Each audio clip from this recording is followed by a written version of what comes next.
এই যে শোকেসটা দেখতে পাচ্ছেন না, কিছুদিন আগেও এই শোকেস ভরা জিনিস ছিল।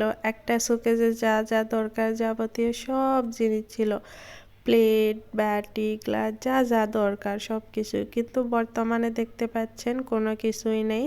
শুধু যে আমার শোকেজের জিনিস তা কিন্তু না, আমার সংসারের যাবতীয় জিনিস জোরপূর্বক করে নিয়ে চলে যাওয়া হয়েছে। আমার ছোট্ট একটা বাচ্চা মেয়ে আছে, তাকে যে 1 গ্লাস পানি খাওয়াবো সেই গ্লাসটুকু পর্যন্ত দিয়ে যায়নি তারা। আমার সংসারের জিনিস, আমরা যে বাড়িতে থাকি সব কিছুই আমার স্বামীর কষ্টের টাকার।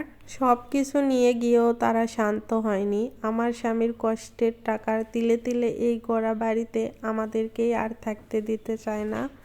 প্রায় প্রত্যেকটা দিনই ঝামেলা করে। এগুলো কিন্তু আমার দেবর বা ভাসুর কেউই করতেছে না, এগুলো করতেছে আমার শ্বশুর, আমার ননদের জামাই আর আমার ননদ। তারাই জোর করে আমার সব কিছু নিয়ে চলে গেছে। আমার স্বামী একজন প্রবাসী, আমার স্বামীর কোনো ভাই নাই, সে একা। একটা মাত্র বোন আছে, সেই বোনটাই এখন ঝামেলা শুরু করছে। আমার স্বামী আমার ননদের সংসারে উন্নতি করার জন্য যথেষ্ট পরিমাণ দিয়েছে, তারপরেও তারা এখন তারই ক্ষতি করার জন্য উঠে পড়ে লেগেছে। যাদের জন্য এত কষ্ট করলো ওই দূর প্রবাসে, এখন তারা তাকে মূল্যই দেয় না। আমার স্বামী প্রবাসে থাকা অবস্থায় আমার উপরেও অনেক অত্যাচার করে তারা। এত কিছু সহ্য করেও আমি এই বাড়িতে থাকি, কিন্তু অত্যাচারের মাত্রা যখন বেড়ে যায় তখন আমার স্বামী বলে যে তুমি এখানে আর থাকতে পারবে না, তুমি তোমার বাবার বাড়িতে গিয়ে থাকো যতদিন না আমি দেশে আসি।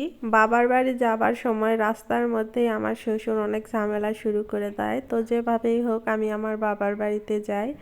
তো বাবার বাড়ি গিয়ে 2.5 মাস মতো থাকার পর আমার স্বামী 1 মাসের ছুটিতে আবার বাংলাদেশে ব্যাক করে।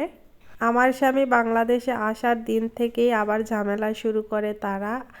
সে 1 মাস 14 দিন বাংলাদেশে ছিল, আসছিল 1 মাসের ছুটিতে, পরে আবার 14 দিন বাড়িয়ে নেয়। এই 1 মাস 14 দিন তাকে একটা দিনও তারা শান্তি মতো থাকতে দেয় না। বলে কার বাড়িতে আসিস, বাড়ির দলিল দেখা, আমাদের বাড়ির দরজায় তালা লাগায়, দরজা ভাঙার চেষ্টা করে। এর মধ্যে আমার স্বামীর একটাই ভুল হয়েছে, তার বাবার জমিতে বাড়ি করা। সে বুঝতেই পারেনি তার বাবা, বোন, তার পরিবার তার সাথে এমনটা করবে। একটা সময় আমাদের সুখের সংসার ছিল, খুব হাসি খুশি, কখনোই ভাবা যায়নি যে এমনটা হবে।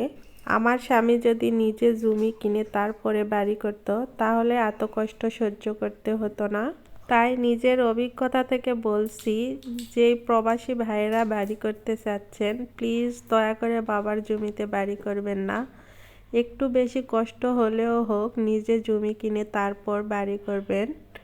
আমার স্বামী ছুটি কাটিয়ে আবারও প্রবাসে চলে যায়। বর্তমানে আমি আর আমার মেয়ে এই বাড়িতেই আছি।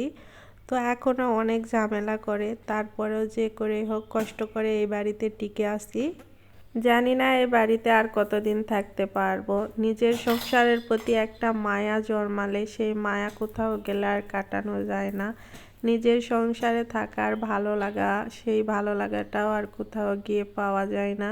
যা কিছু হয়েছে সব কিছুর জন্য আল্লাহ তাআলার কাছে বিচার দিয়েছি। মানুষের কাছে বিচার দিলে না সঠিক বিচার পাওয়া যায় না। এই পৃথিবীতে সবাই স্বার্থপর। এই পৃথিবীতে বিনা স্বার্থে কেউ কারো সাহায্য করতে আসে না। কোনো একটা ক্ষেত্রে তোমাকে দরকার, এজন্য কিছু সময়ের জন্য তোমাকে সাহায্য করবে। যখন তার লাভটা হয়ে যাবে সে আর তোমার পাশেও আসবে না। সব কিছুর পরেও আল্লাহর কাছে শুকরিয়া আদায় করি আমার জীবনে এমন একটা ভালো জীবন সঙ্গী দেওয়ার জন্য। আর সব সময় এটাই বলি আল্লাহর কাছে, হে আল্লাহ তুমি আমায় সব সময় ধৈর্য দিও, আমি যেন সব কিছু মোকাবেলা করে উঠতে পারি। আপনারাও সবাই মন থেকে দোয়া করবেন আমার ছোট্ট একটা মেয়ে আছে তার জন্য, আমার পরিবারের জন্য। আমরা যেন সুস্থ থাকি, ভালো থাকি।